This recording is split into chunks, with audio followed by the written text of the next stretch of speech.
So you want to own a film studio. Red carpets, a lot with your name on the gate, actors thanking you at the Oscars, a slate of movies that make headlines every summer. Somewhere in the back of your mind is a number.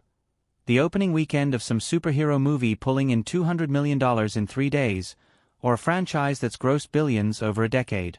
That's the dream everyone pictures. Print money, get invited to premieres, repeat. Here's the reality. Most film studios, even famous ones, are one bad slate away from bankruptcy court. The story of how a studio actually makes money, and how spectacularly it can lose it, is one of the wildest stories in business. Let's start with the dream, because it's worth understanding why people chase this in the first place. A studio tentpole can gross over $1 billion worldwide.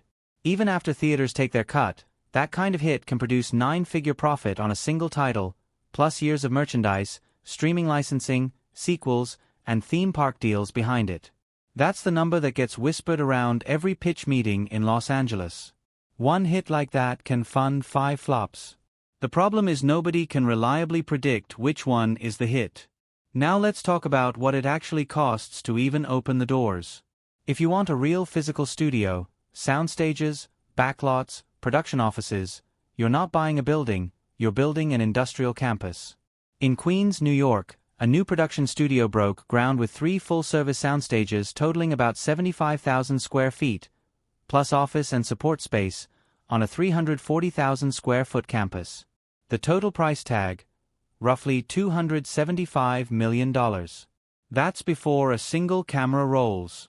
Land, steel, soundproofing, massive electrical capacity for lighting rigs, HVAC systems big enough to keep enormous enclosed stages climate-controlled year-round, permitting, and construction, all of it stacked up before you've greenlit one movie.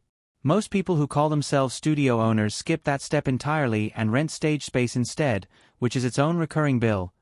But either way, before a movie exists, there's a facility bill. Now the movie itself. Break the budget into 2 buckets, because this is the language every producer uses. Above-the-line costs are your director, your producers, your writer, and your named cast. Basically anyone whose fee is negotiated individually rather than by union scale. Below-the-line costs are everyone and everything else.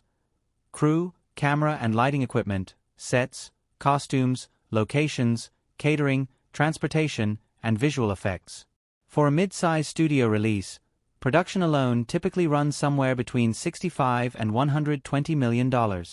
Big franchise tentpoles can run from $200 million to $250 million or more. On the other end, a real independent film often gets made for $1 to $5 million total.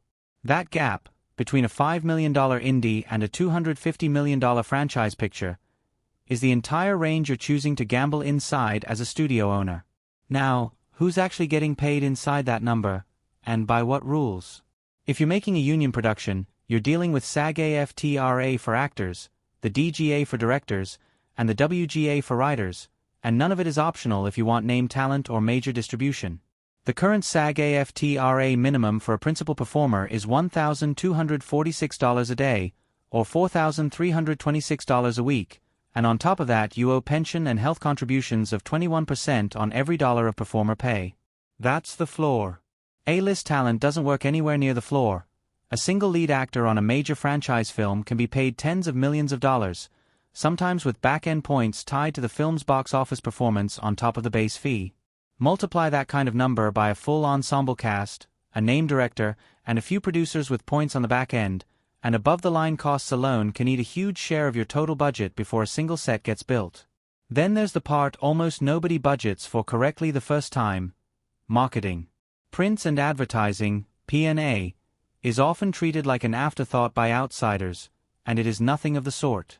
Industry figures put average marketing spend at roughly a third of the production budget, and for a real tentpole release, that P&A spend alone can exceed $150 million. Trailers, billboards, TV spots, digital and social campaigns, press junkets, flying cast around the world for premieres. None of it is optional if you want an opening weekend big enough to matter, and all of it is spent before you know whether the movie actually works. So add it up. A mid-size studio film with production near $100 million and marketing near $35 to $50 million is already pushing past $130 to $150 million in total spend, and that's before the film has earned a single ticket sale. Here's the trap door, and it's the one that catches new studio owners every time. Even a movie that looks like a hit at the box office can still lose money. Theaters typically keep around half of ticket revenue for themselves, sometimes more in the first weeks of release and less later. So a film needs to gross roughly 2 to 2.5 times its combined production and marketing budget just to break even, once the theater's cut, distribution fees, and interest on any production financing are all factored in. A movie that grosses $300 million worldwide against a $150 million production budget and a $100 million marketing budget can still post a loss on the studio's books once all of that gets subtracted. Box office numbers make headlines. Net profit is a completely different, much quieter conversation that happens in a spreadsheet months later. Now, where does the money to make all this even come from in the first place? Very few studios finance movies purely out of pocket.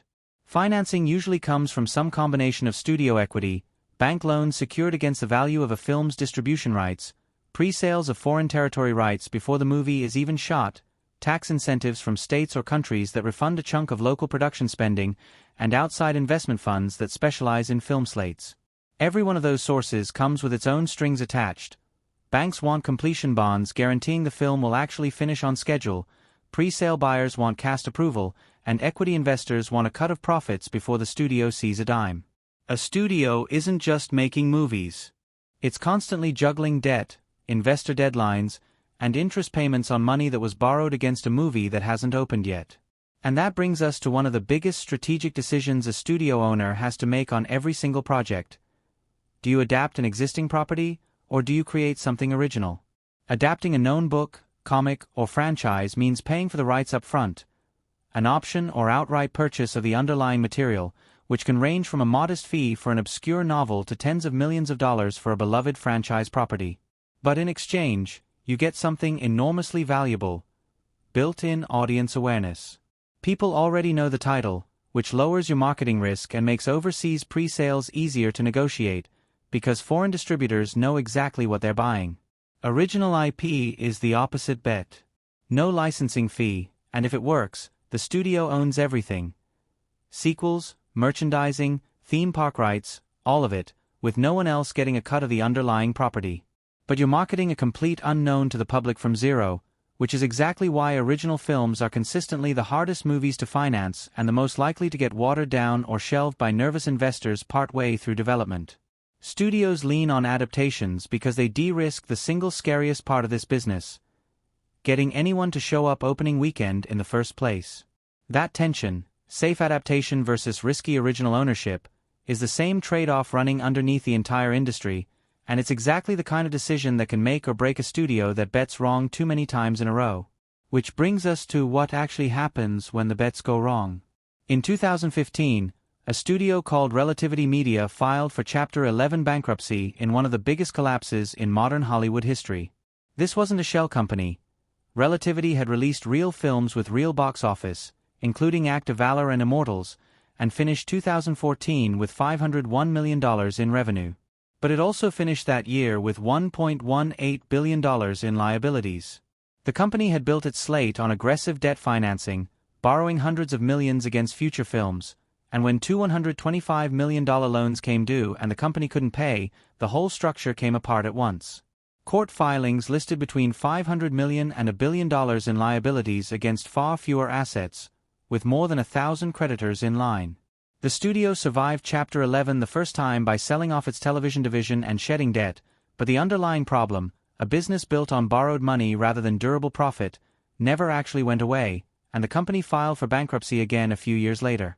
A studio with real hit movies to its name went from releasing films in theaters to fighting off creditors in a Manhattan courtroom, because on paper, revenue and profit are not the same word, and Relativity had been treating them like they were. That's the pattern worth remembering above everything else in this business.